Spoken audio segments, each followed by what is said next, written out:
Today on the Stay at Home Chef, I'm showing you how to make old-fashioned orange slice oatmeal cookies. My husband's Aunt Linda introduced me to these cookies, and boy are they delicious. If you love those little orange candy slices, then you are going to love this recipe. These orange slice candies are the star of the show here.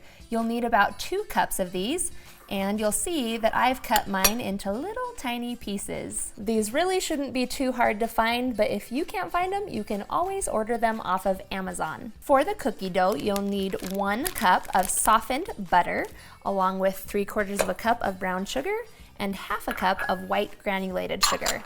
We're gonna mix this together with a hand mixer. You wanna mix it for a good solid 2 minutes until the mixture is creamy. Then we'll add in 2 large eggs and about a teaspoon of vanilla extract. And then we'll mix this in.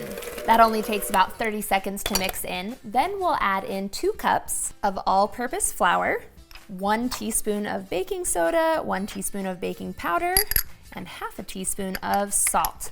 And we'll mix this in until just combined.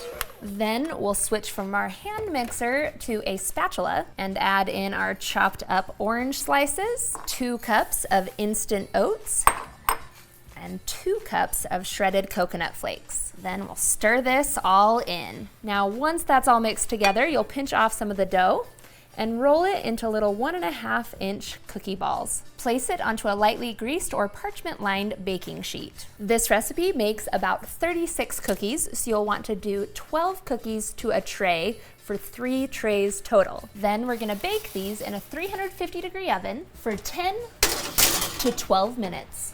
We're gonna let these cool on the pan for about 5 minutes before removing. And then that's it. You are ready to eat.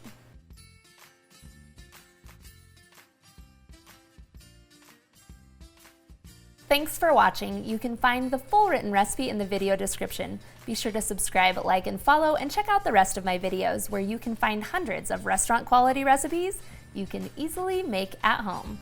See you later.